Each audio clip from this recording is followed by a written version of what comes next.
She said it when I didn't want to do it. Come on, Chuck, please, just once. I told her I wasn't that type of dude when she kept insisting that I do it.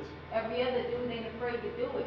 Even when I told her that that wasn't me. That ain't you. What? Come on, Chuck. I thought you was a nasty Luke. This chick even tried to play me on my manhood when I told her I wasn't down for it. But you ain't got the balls to do it. Then she even tried to play my psyche on some, yo, Chuck, I bet you can make a great sex poem out of it if you just. Stop being a little bitch and just do it. Damn. So my soul tried to mediate the situation and beat my morals into my mind, but my other mind got tempted to the point where I just said, oh, fuck it, I do it. So I he slapped slapped me for her. the first time, sending me into pure ecstasy. Now I'm filled with neurotic confusions. Only this time it felt good, but at the same time I felt confused. This was the first time I've been with a man who didn't abuse me physically, mentally, but connected my spiritually. aim was to connect with her spiritually in hopes of reaching her mentally, because the physical would come in time. But see, I like to take my time sexually, but somehow it got reversed. As my eyes started to go black, my eyes rolling in the back of my head, I couldn't help but reminisce on the bad thoughts.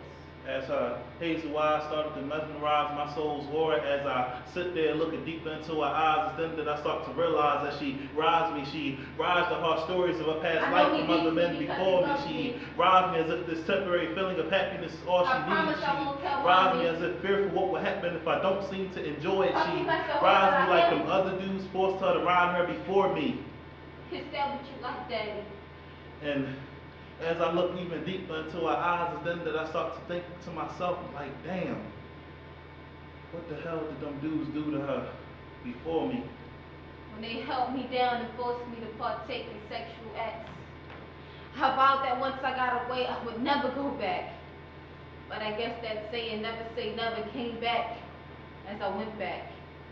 Not to the same man, but a different one with the same abusive spirit. You see, I say no, but he says yes. I say no, but his fists say yes. His hands say yes. I tried to fight him off, I really did, but my mom went back to 10 years ago when I was just a kid.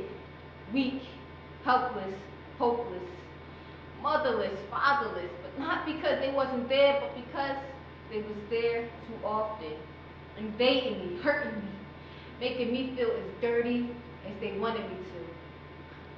I turned 14 thinking that meant my lifesaver, not knowing he only wanted me for my body. He slapped me for the first time, sending me to the floor, calling me a whore, even though I'd never been with anyone sexually willing before.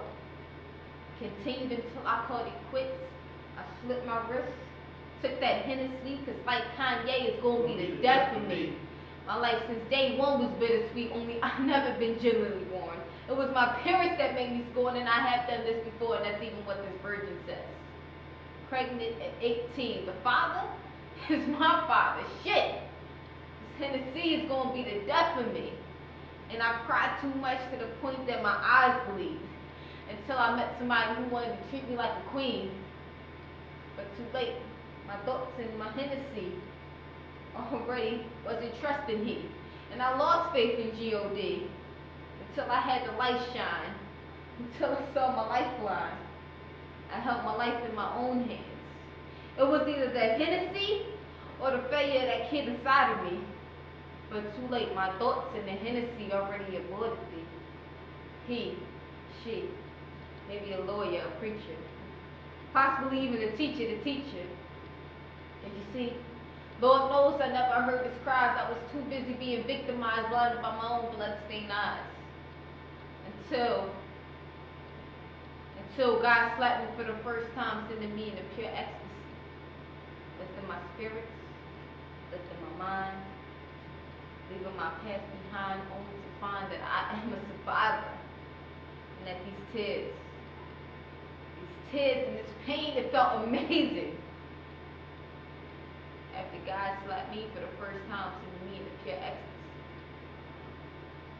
And during our sexual encounter, the pleasure she unleashed upon my soul was so unparalleled that my head cocked back and my feet start getting seizures as I start to cock back. She starts to climax, I start to climax, we start to climax harder and harder and harder and harder.